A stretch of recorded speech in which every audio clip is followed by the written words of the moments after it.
보셨는가? 이제 그 11장 이후의 사건을 요 10장에서 다시 한번 정확하게 한번 이제 얘기를 해주는 거죠. 그래서 이제 본문을 조금 더 이제 이해하기 위해서 설명을 드려보면, 이제 예수님이 이제 복음서에서 내가 누구인가를 자신의 이 정체성에 대해서 제자들에게 계속해서 말씀해 주시거든요. 그러면서 이제 8장에서 10장에 오늘 읽은 이제 10장인데요. 10장에 이르기까지 예수님께서 제자들에게 내가 이제 곧 죽을 거야. 그리고 내가 부활할 거야. 내가 고난을 받으러 갈 거야. 이 부분에 대해서 3번을 계속해서 얘기하십니다. 그래서 8장 32절인가요? 그리고 또 9장 32절, 그리고 또 10장에 와서 또 31절, 2절에서 또 그렇게 얘기를 하시고요. 근데 제자들이 그렇게 얘기할 때마다 아 그렇군요 이렇게 얘기하지 않았어요. 그래서 제자들은 당황했어요. 사실 그게 무슨 말인지 몰랐어요. 이해하지를 못했어요. 그리고 오늘 이렇게 3번째 그 십자가의 죽음과 부활에 대해서 예수님이 10장에서 딱 또 얘기하셨을 때, 그때도 3번째 얘기했는데도 제자들의 반응을 보면, 우리가 읽진 않았지만 10장 32절에 이렇게 한번 보시면 제자들이 전혀 다른 반응들을 보여요. 그러니까 예루살렘 32절에 보면 예루살렘에 올라가시는 길에서 예수께서 앞서 가시는데 제자들이 두려워하면서 자기가 당할 일을 말씀하여 이르시되, 33절에 보면 우리가 지금 예루살렘으로 가노니 인자가 대제사장과 서기관에 넘겨지고 그들이 죽이기로 결의하고 이방인들에게 내가 넘겨주겠고 이렇게 얘기를 하시죠. 그리고 능욕 내가 받을 거고 그들이 침을 뱉을 것이고 채찍질하고 나를 죽일 것이나 내가 3일 만에 다시 살아나시리라 이렇게 또 얘기를 하셨어요. 이게 이제 3번을 이렇게 3번째 언급하시는 거예요. 근데 이렇게 말씀하실 때 35절에 이후에 보면 야고보 그 요한 제자들이 나와서 선생님 우리가 무엇이든지 원하는 대로 우리에게 주세요 이렇게 얘기해요. 그 뭘 원하느냐 물어보시니까 37절에 주의 영광 중에 우리를 하나는 우편에 앉게 해주시고요 하나는 한 명은 좌편에 앉게 해주세요 이렇게 얘기했죠. 근데 예수님이 그 말을 들으시고 너희가 지금 구하는 것을 너희가 알지 못하는구나 이렇게 얘기했어요. 내가 마시는 잔을 너희가 마실 수 있으며 내가 받는 세례를 너희가 받을 수 있느냐 이렇게 얘기했어요. 예수님이 여기서 자기 죽음을 고난을 의미하시는 거죠. 그러니까 39절에 이해할 수 있습니다 이렇게 얘기합니다. 그러면서 예수께서 말씀하실 때 너희가 마시는 잔을 마시며 너희가 받는 세례를 받을 거야 이렇게 얘기하시죠.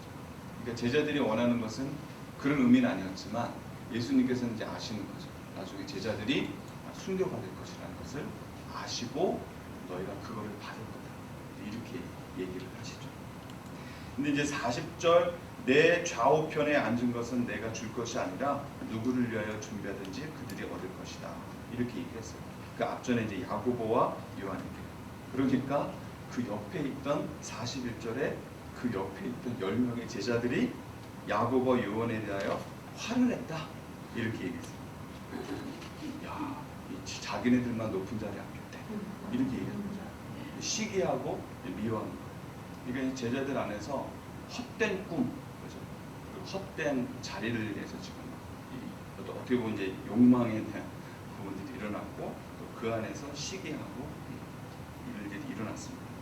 그래서 제자들은 아직까지 예루살렘 들어가시기 바로 이 전까지 예수님이 정체성에 대해서 그리고 예수님이 뭘 하러 오셨는지 확신이 없었고 오히려 혼란 속에 있었다는 것을 알 수 있습니다.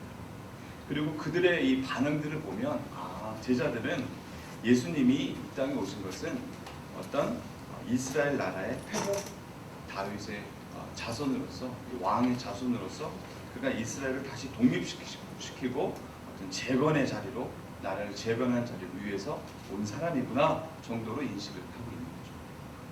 근데 예수님이 이렇게 좀 전에도 말씀드렸지만 3번째 이 얘기를 하신 거죠.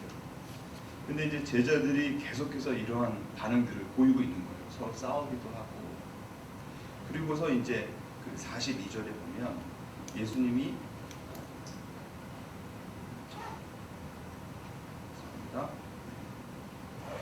오늘 우리가 읽은 말씀을 보면 이게 45절에 보시면 저희가 이제 46절부터 봤는데 아까 이제 41절, 2절까지 제자들이 그렇게 서로 화를 내고 구하고 이러고 있다가 예수님이 딱 45절에서 이런 말씀하세요. 인자가 온 것은, 이게 딱 써머리라고 볼 수 있죠. 인자가 온 것은 이렇게 얘기했어요. 그리고 섬김을 받으려 함이 아니라 도리어 섬기려 하고 자기의 목숨을 많은 사람들의 대속물로 주려 합니다. 이렇게 딱 얘기를 하셨어요. 그리고 난 다음에 오늘 우리가 읽은 46절에 이 맹인이 눈을 뜨는 사건 얘기가 나오는 거거든요. 예루살렘으로 들어가시면 이제 그게 만약에 오늘로 생각해서 일요일이라고 하면 예수님이 그 주에 목요일 밤에 잡히시고 그 주 금요일에 그냥 이제 십자가에 죽으시는 거예요. 그러니까 예수님이 지금 십자가에 죽으시기 한 6일 전, 7일 전 이 정도에서 이때 이 말씀을 이제 하시는 거예요. 정확하게 또 한 번 인자가 온 것은 내가 목숨을 내어놓는데 이것이 많은 사람들의 대속물로 주려고 하는 거예요. 희생 제물로 하는 거예요. 내가 죽음으로 인해서 많은 사람들을 어둠에서 죄의 심판에서 구하기 위해서 그들을 구속해내기 위해서 살리기 위해서 내가 온 거야. 이렇게 이제 얘기를 해주시는 거예요. 그래서 예수님이 분명히 내가 이 땅에 온 이유에 대해서 얘기를 하셨어요. 나에게 근데 이제 이 맹인이 눈을 뜨는 사건을 통해서 그러면 그렇게 대속물로 주러 오신 그 예수님이 나를 그 죄의 문제에서 구원해 주셔서 하나님의 자녀로 영원한 심판의 대상에서 하나님의 자녀로 생명으로 들어가게 하신 그 일을 하러 왔다고 하시는데 그러면 그게 일이 왜 어떻게 나한테 임하는 거예요? 어떻게 그게 나한테 임할까? 오늘 그 이유를 하나 보여주는 사건이 바로 이 맹인이 눈을 뜨는 사건을 통해서 예수님이 말씀하신 게 있어요. 그 방법을 어떻게 그럼 나에게 그게 임하는가? 어떻게 그게 나에게 상관 있는 일이 되는가에 대한 부분을 이제 얘기할 수 있는 거죠.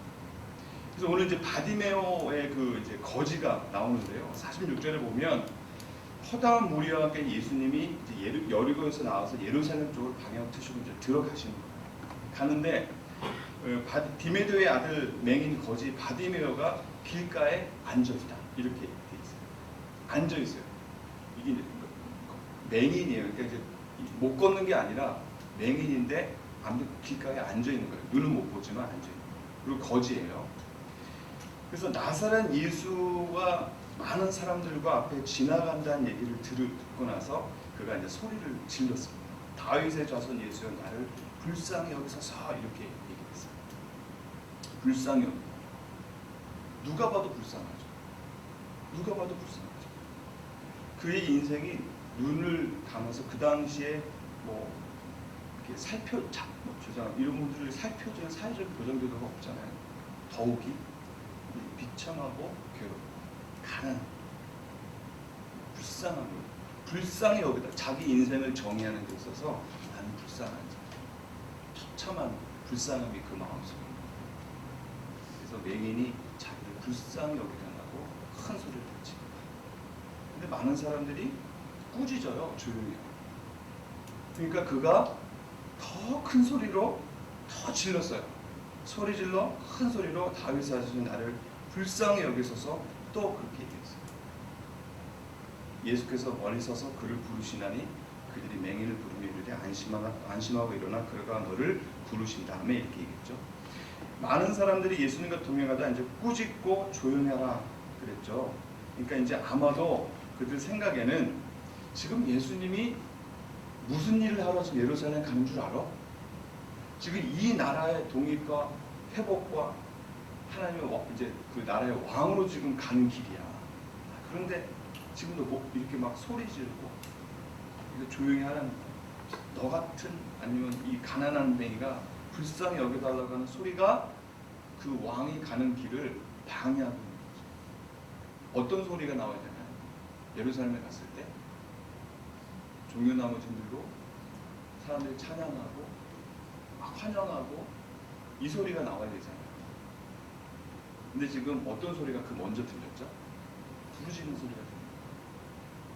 그것도 뭐 왕을 찬양하는 소리가 아니라 나를 말싸움을 해주세요. 방해하는 소리죠. 그 소리가 막 나오는 거예요. 사실 이런 비슷한 일이 전에도 어린아이가 오려고 했을 때 사람들이 예수께 나오는 그런 막은 적도 있었죠. 근데 이 부르짖는다라는 이 영어 성경으로는 이게 이제 cry out 이렇게 돼 있거든요. 제가 그래서 궁금해서 원어 의미도 한번 찾아봤어요. 그랬더니 이 cry out이라는 의미가요, 언어에 어떻게 보면 거의 비명에 가까운 소리다. 긴박함. 그리고 지금 얼전탄 속에서 긴박함이 있었어요. 그리고 깊은 감정을 표현해내는 소리. 그러니까 맹인이 점잖게 큰 소리로 그냥 다윗의 자손이여 도와주소서 이 정도가 아니거든요. 거의 제 생각에는 오열하다시 자신의 어떤 마지막 기회에서 지푸라기라도 잡고 싶은 그 심정 속에, 그러면서 이것이 오열하면서 터져 나오면서 자신의 인생을 돌아봤을 때 그 아픔들, 괴로움들, 위로받지 못한 것들, 그 상한 마음들, 막 이런 것들이 막 터져 나오는 거예요. 이 고통의 소리였어요. 그래서 그 소리는요, 일반적으로 들었을 때 듣기 싫은 소리였을 수 있어요. 부르짖는 그 소리가 듣기에 쉽지 않은 소리. 사람이 절망의 감정에서 왜 그런 거 보셨을 수도 있어요. 오열했을 때, 하나님의 큰 사랑을 경험했을 때, 이 속에서 자기도 주체하지 못할 울음들이 터져 나올 때가 있거든요. 그 소리는 이게 포 아웃되는 소리죠. 다 쏟아져 나오는 소리. 그 속에 아픔, 상황, 그 처절함들이 다 뿜어져 나오는 소리. 근데 그렇게 막 오열을 하면 이 체력적으로도 힘들죠. 눈물을 흘리고 주저앉게 되죠. 그런 상황, 그런 부르짖는 소리였어요. 그래서 49절에 보면 사람들이 맹인에게 갔을 때 뭐라고 하냐면 안심하고 일어나라 이렇게 얘기를 해요. 좀 전에는 오지 말라고 했는데 지금 가서 안심하고 일어나. 이게 좀 안 맞잖아요. 그래서 이 안심하다는 게 영어 성경으로 보면 take courage, 힘을 내라 이런 뜻이에요. 그러니까 이게 무슨 말이냐면 그렇게 지금 좌절하고 울부짖고 막 쏟아 붓는 소리, 그러면서 본인도 육체적으로 힘들고 주저앉고 길바닥, 사람들이 가서 일어나봐, 예수님도 부르신데 좀 일어나봐, 일어나서 빨리 가자, 좀 일어나봐, 이런 장면. 그래서 이 사람이 이제 와서 가자 그러니까 그때 예수님 만나는데요, 50절에 보면 맹인이 겉옷을 내버리고 뛰어 일어나 이렇게 되어 있어요. 근데 이제 이 뛰어 맹인 겉옷을 내버렸다는 게 왜 우리가 가끔 빨리 가고 싶으면 거추장 옷을 이렇게 빨리 벗고 가잖아요. 이런 것이 우리 예수님께 나아갈 때는 그러니까 뭐 지금 다 볼 필요, 다른 거 다 필요 없는 거예요. 가장 중요한 것을 위해서 그것만 바라보고 나가는 거예요. 그것만 바라보고 나가는 거죠. 내 속에서 정말 원하는 그것이 예수님을 만나서 그걸 내가 지금 취하고 싶은데 그것만 생각하고 지금 막 나가는 거예요. 야곱이 씨름하잖아요. 주여, 나 축복하면 못 보내요. 그런 간절함. 그리고 내가 정말 주님께 복을 받고 원하는 그 마음에 지금 그 마음이 다 표현되는 거예요. 이제 닿는 거예요. 다 내어버리고. 그리고 여기서 뛰어 일어나 그랬는데 이거는 달려갔다는 말이 아니고요. 이게 영어 성경으로 보면 점프했다는 말이에요. 그러니까 지금 바닥에 뭐 앉아 있거나 아니면 드러누워 있거나 그러고 있다가 예수님이 너를 만나신데 와도 괜찮대, 빨리 가자 이렇게 얘기하니까 그 사람이 벌떡 일어났다는 거예요. 벌떡 일어나서 안 보이는 눈으로 막 이렇게 갔겠죠. 사람들에게 어떻게 부추겨 해서됐죠. 간 거예요, 예수님께. 그런데 예수님이 맹인이 오잖아요. 그러면 맹인이 이렇게 보면 와서 뭘 구할까? 어떻게 보면 뻔할 수도 있잖아요. 근데 예수님이 물어보셨어요. 51절. 내게 무엇을 하여 주기를 원하느냐? 이렇게 얘기했어요. 무엇을 하여 주기를 원하느냐? 여러분, 무슨 말씀을 드리고 싶냐면 이게 맹인이 원하는 것과 예수님이 하고자 그 사람에게 하고 싶어하는 게 이게 일치가 된 거예요. 그렇죠? 아무리 맹인이 원한다고 했는데 예수님이 보시기에 예수님의 뜻과 이게 부합되지 않으면 응답해 주지 않으시죠. 그런데 이 장면이 마치 솔로몬이 천원 제사를 지낸 다음에 성전에서 간구했을 때 그가 백성들 돌볼 수 있는 지혜를 주십시오라고 기도했을 것이 하나님 마음에 합하거든요. 그래서 맹인이 원하는 것이 예수님 마음에 합했어요. 그래서 맹인이 이를 때 선생님이여 보기를 원하나이다 라고 했을 때 예수님은 그것을 고쳐주셨어요. 예수님의 뜻과 그것은 일치된 질문이었어요. 답이었어요. 그래서 예수님이 맹인이 보기를 원한다고 했을 때 예수님이 그의 눈을 보게 해주시는 일들이 있었습니다. 그런데 예수님이 어떻게 그를 고쳐주셨는가 보면 예수님이 행동으로는 아무것도 안 하셨어요. 말만 하셨어요. 말로 하셨는데 뭐라냐면 가라 내 믿음이 너를 구원하였다 이렇게 얘기했어요. 이렇게 말씀만 했어요. 그러니까 그 사람이 바로 맹인이 바로 보게 되었다 이렇게 얘기했어요. 여기서 앞전에서 많은 사람에게 자기 목숨을 내어줘서 내가 대속물이 되려 이곳에 왔다 라고 했을 때 그러면 그 일들이 어떻게 나와 상관이 있습니까? 어떻게 나도 그러면 구속될 수 있습니까? 내가 어떻게 어둠의 세력에서 하나님의 그 빛 가운데로 나아갈 수 있습니까? 어떻게 죄인의 심판을 받을 자가 하나님의 의로움이라는 것을 칭함을 받고 예수 그리스도 안에서 하나님의 자녀가 될 수 있습니까? 어떻게 될 수 있습니까? 믿음으로 믿음. 내가 십자가에서 이제 죽고 3일 만에 부활할 것인데 그 사건을 통하여서 이 사건이 하나님께서 우리를 구원하기 위하여 계획하신 그분의 유일한 방법이라는 것을 너가 믿는다면 내가 누구인가?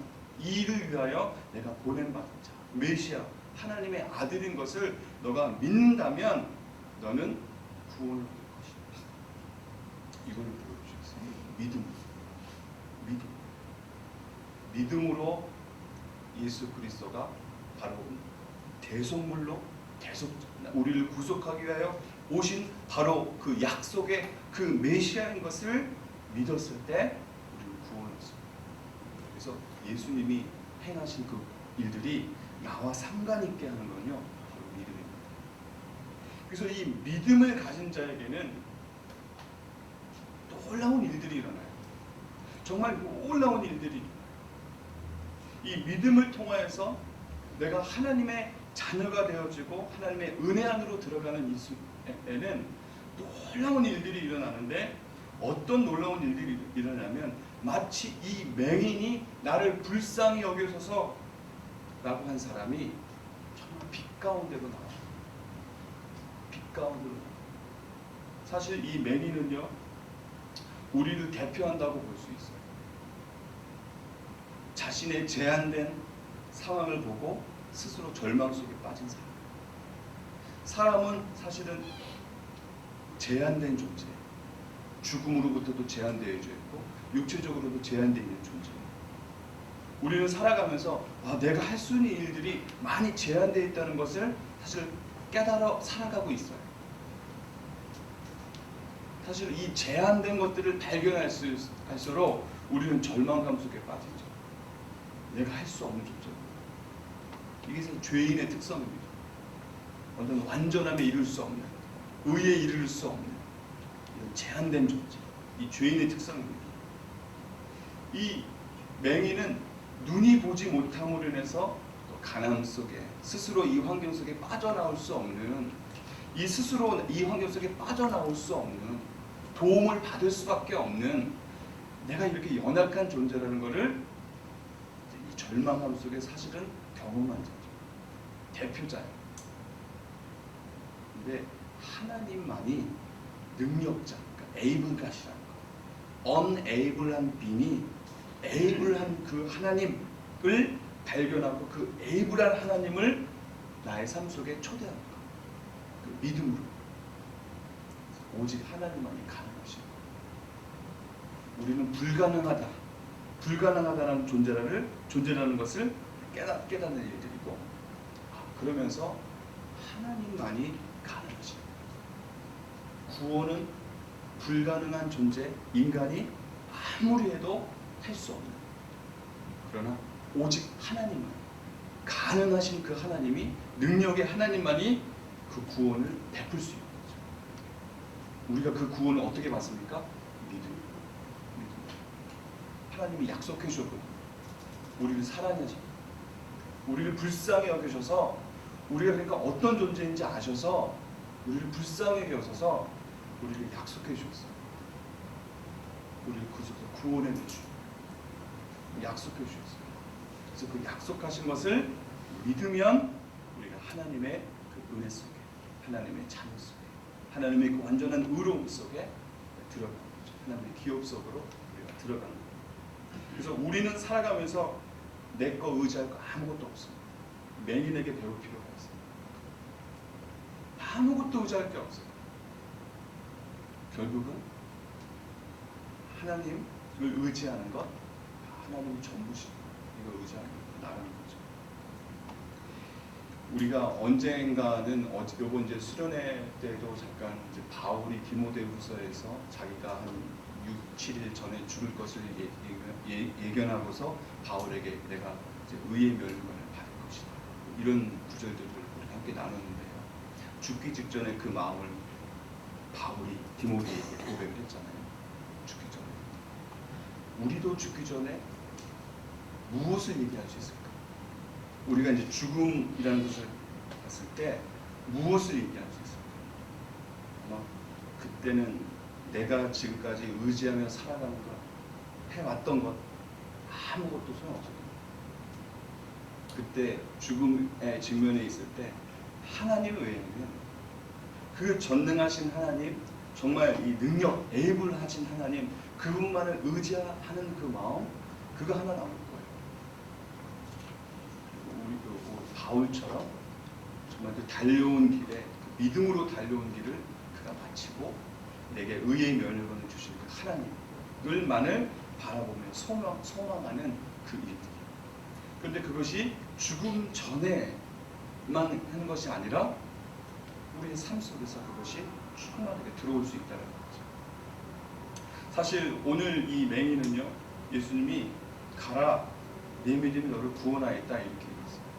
근데 그가 안 갔어요. 안 가고 어떻게 했냐면 예수를 길에서 따르니라, 이렇게 얘기했어요. 왜 따랐을까요?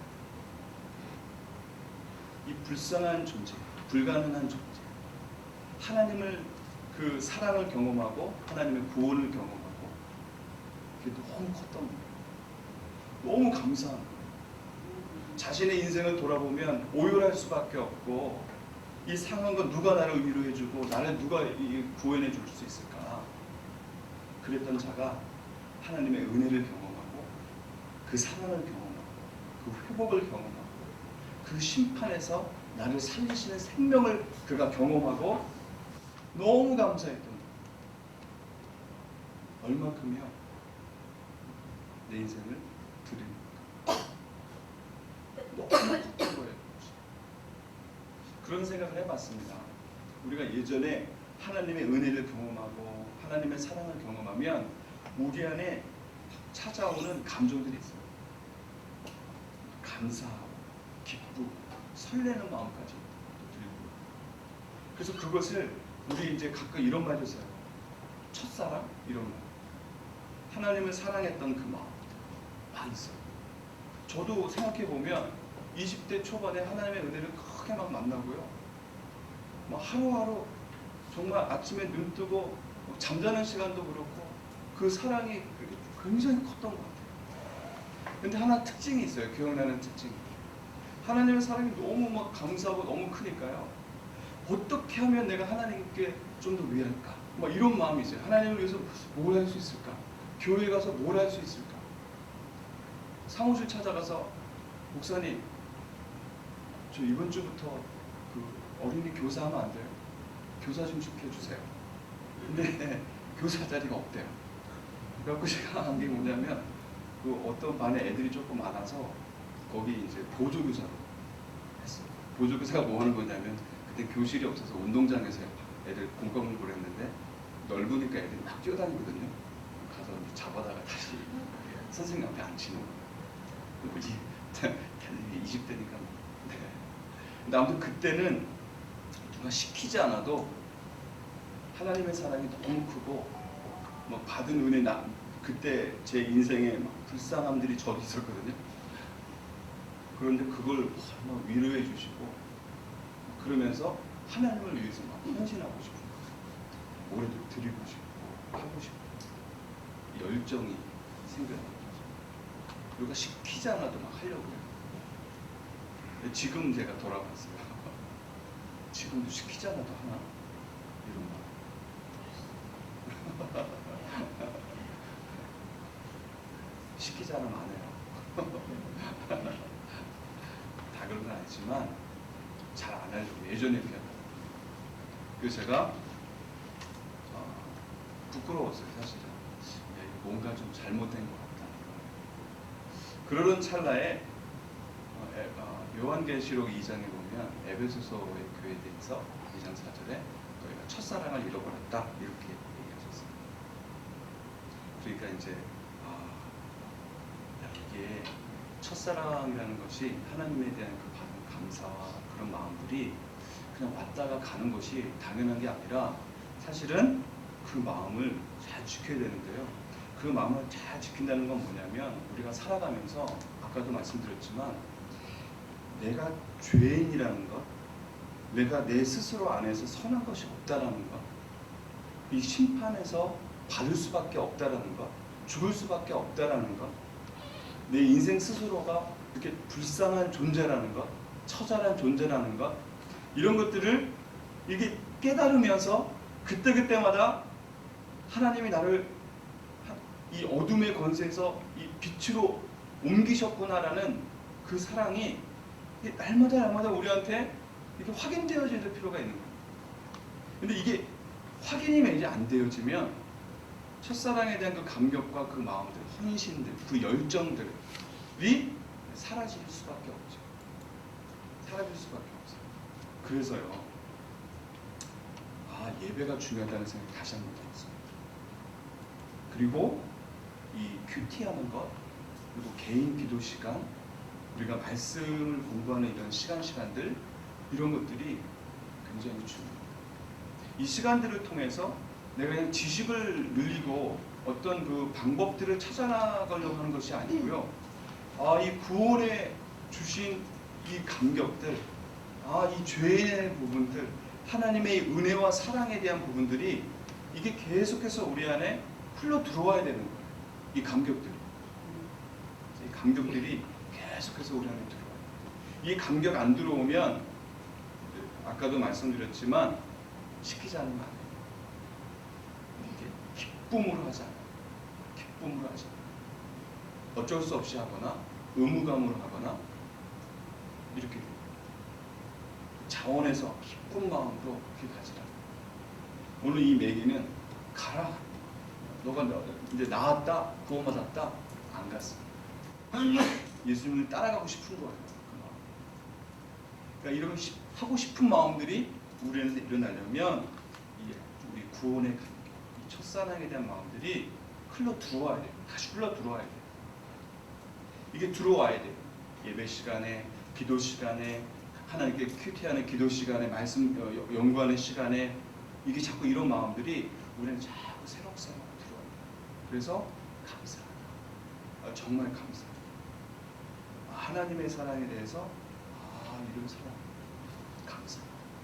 그리고 내 영혼, 내 마음에 이거 자꾸 확인시켜줘. 내 마음에, 내 자아에 자꾸 확인시켜줘야 돼. 그렇지 않으면 잊어버려. 이 속에 있는 자아가요. 잃어버려. 그걸 잃어버려. 그 사랑에 대해서 말해줘야 돼. 말해줘. 그래서 오늘 두 가지 믿음으로 예수의 그 대속 사건이 내게 임할 수 있는 이유, 내게 적용될 수 있는 이유, 내 인생에 상관이 있는 이유, 바로 믿음입니다. 믿음으로 우리 그것을 내 것으로 영접. 축복으로 받아들일 수 있습니다. 두 번째는 그 받았을 때 우리 안에 첫 마음, 첫사랑이 돼요. 그리고 하나님께 그 사랑과 감사와 그 마음들이 우리 안에 자꾸 흘러 들어올 수 있도록, 내 영혼이 자꾸 그거를 상기시키고 깨달을 수 있도록 하나님의 은혜를 자꾸 묵상하고 들어올 수 있도록 해줘야 됩니다. 그래서 우리 안에 하나님을 사랑하고 하나님께 감사한 그 마음들, 그것을 잃어버리지 않도록 그런 은혜가 우리 모두에게 있기를 기도합니다. 네. 우리 찬양을 한번 했으면 좋겠는데요. 오늘 우리 그 마지막 찬양 중에 내가 주인 삼은 그 찬양이 있거든요. 그래서 한번 같이 하고 기도하고 하겠습니다. 저희 찬양이 보면 위에 보시면 이 찬양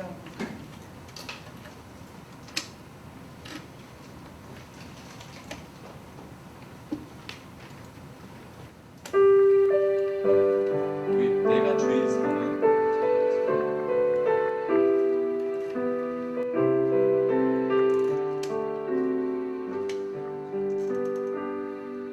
내가 주인 삼은 모든 것 내려놓고 내 주 대신 주 앞에 나가 내가 사랑했던 모든 것 내려놓고 주님만 사랑해. 내가 주인 삼은 모든 것, 내가 주인 삼은 모든 것 내려놓고 내 주 대신 주 앞에 나가 내가 사랑했던 모든 것 내려놓고 주님만 사랑해. 주 사랑 거친 들방에도 깊은 바다처럼 나를 잠잠해. 주 사랑 내 영혼의 반석 그 사랑 위에 서리. 주 사랑 그 거친 주 사랑 거친 풍랑에도 깊은 바다처럼 나를 잠잠해. 주 사랑 내 영혼의 반석 그 사랑 위에서. 다시 한번 주 사랑 거친 풍랑에도 주 사랑 거친 풍랑에도 깊은 바다처럼 나를 잠잠해. 주 사랑 내 영혼의 반석 그 사랑 위에 서리. 네, 그렇습니다. 하나님 대속죄로 인자가 온 것은 자신의 목숨을 내어 우리를 대속물로 주겠다고 하셨습니다. 오늘 우리를 사랑하신 그 하나님이 우리를 위해 십자가에 죽으시고 부활하셨습니다. 하나님, 내 인생을 돌아보면 오열할 수밖에 없는, 불쌍할 수밖에 없는, 힘이 제한되어지고 또 하나님 죄인입니다. 제한된 자 죄인입니다. 내 안에 하나님 구원을 찾을 길이 없고 완전한 의를 찾을 길이 없는 그런 존재입니다. 심판을 받을 수밖에 없는 그런 존재입니다. 하나님 아버지, 나를 이제 불쌍히 여기셔서 그 하나님의 자녀로, 사랑으로, 완전한 의로, 영생으로 나를 초대하셨는데, 하나님 이것이 내게 믿음으로 나아갑니다. 이 믿음 충만하게 하여 주셔서 이 믿음이 나의 삶 가운데 매 순간 날마다 충만하게 역사하셔서 내 영혼에 하나님의 그 사랑과 그 은혜와 그 의와 예수 안에 있는 그 의와 능력들이 내 삶 속에, 내 마음 속에 흘러 들어오게 하여 주시옵소서. 이것이 날마다 확인되어 나갈 수 있도록 성령이여 역사해 달라고